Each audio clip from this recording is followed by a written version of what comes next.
媽咪買雞翼啊！我今晚要燒雞翼食啊！好，幫我攞包雞翼啊！然之後要多樽燒烤汁同一樽哦，唔夠啊，唔夠啊！我要食好多㗎。哎呀，買咁多啊，你食唔晒㗎！哎呀，算啦，食唔晒慢慢食啦。要兩包啦嚇。好，兄弟啊，我同你整走燒烤叉上面啲生鏽㗎。係咪喺出邊嗰個沙堆度攞個燒烤叉一直咁樣拆啊？係啊。好啊，我自己去就得㗎啦。唔係叫你玩㗎，你真係要搞乾淨啲燒烤叉先得㗎。哎呀，我同你去啦，好鬼牙煙㗎，費事你整親你自己啊！走啦，整個燈籠俾你啊！你睇，你啲朋友仔實冇呢個款啊！咪係張凳仔，有咩犀利啫？佢識着燈㗎。俾我玩，黐人哋家！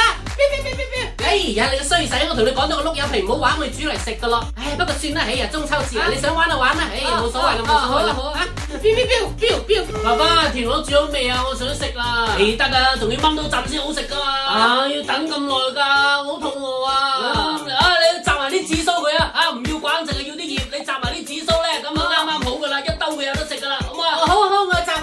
有啲雞翼俾我幫你燒啦。我要自己燒啊！咁你自己小心啲啊，你唔好辣親啊！啲雞翼唔好燒咁燶啊，知唔知啊？唔係擺啲火上面燒㗎，係擺啲炭上面慢慢烤熟，再搽啲蜜糖上去啊，咁先好食㗎嘛！等我燒啲腸仔俾你食啦。好啊！過嚟賞月食月餅啦！我唔食蛋黃啊，我淨係食蓮蓉同埋豆沙。哎呀，蛋黃先好食㗎嘛，細路仔啫。蛋黃好鹹啊，我唔食啊。中意啦！食完記得飲涼茶啊，今日食得幾鬼多熱氣嘢先得㗎。我唔飲涼茶啊！冇得唔飲嘅，我都煲好晒㗎啦，一定要飲啊！